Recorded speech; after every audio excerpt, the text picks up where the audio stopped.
அரசியல் என்ற எண்ணம் இல்லாதவன் மனிதனாகவே இருக்க முடியாது என்கிறார் அண்ணல் காந்தியடிகள்.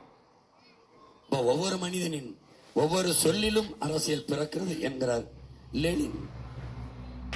அப்படி பார்த்தால் நமக்கான அரசியலை நாம் தான் செய்ய வேண்டும். ஒரு நல்ல அரசியலை உருவாக்கி ஒரு நல்ல ஆட்சியை செய்வதுதான் அந்த நாட்டு குடிகளின் ஆகப்பெரிய கடமை. அவர்கள் பெற்ற கல்வியின் பயன் என்ன? அவர்கள் பெற்ற அறிவின் பயன் என்ன? அந்த நாட்டில் நல்ல அரசியல் நல்ல ஆட்சி அமைய செய்வதற்குத்தான் அந்த கல்வி பயன்பட வேண்டும். ஒரு நல்ல அரசியலும் நல்ல ஆட்சியும் அமைந்து விட்டால் அந்த நாட்டில் எந்த பிரச்சனையும் இருக்காது.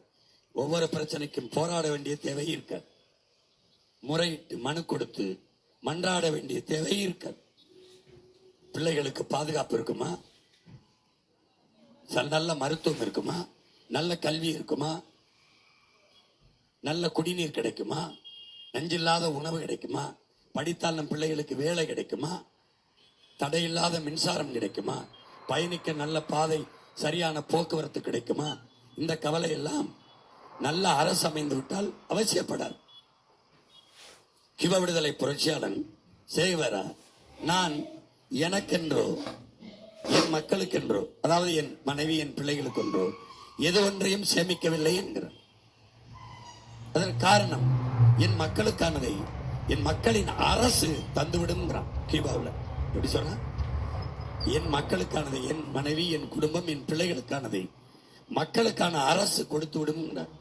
அப்படி இந்த நாட்டு மக்களுக்கு தமிழ்நாடு புதுச்சேரி அல்லது ஆந்திரா கேரளா எந்த மாநிலமும் எந்த நாடும் அந்த நாட்டு குடிகளுக்கு தேவையானதை கொடுக்கிற ஒரு அரசை மக்களுக்கான அரசை நிறுவுவதுதான் மக்களாட்சியின் மகத்தான செயல்.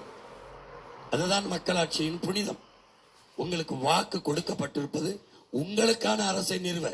ஐயா ரங்கசாமிக்கோ பிஜேபியில் இருக்கவருக்கோ அதிமுக இருக்கவருக்கோ திமுக இருக்கவருக்கோ காங்கிரஸில் இருக்கவருக்கோ அதிகாரத்தை கொடுக்க அல்ல. மக்களாட்சி என்பது மக்களுக்கான அதிகாரத்தை மக்களை நிரூபிக்கிற வாய்ப்பை கொடுப்பதுதான் மக்களாட்சி. அப்படிப்பட்ட ஒரு ஆட்சி முறையை நீங்கள் நிறுவியிருக்கிறீர்களா?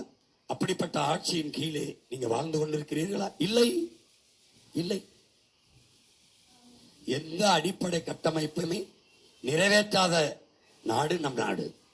ஊழல் லஞ்சமும் தேசிய மயமாக்கப்பட்ட நாடு நம் நாடு. ஒரு நாட்டில் எல்லா வளங்களும் இருந்த அந்த நாடு ஏழ்மை வறுமையில் சிக்கி தவிக்கிறது. வேலையில்லா திண்டாட்டம் பெருகி இருக்கிறது. வறுமை ஏழ்மை இருக்கிறது. பசி பஞ்சம் இருக்கிறது என்றால்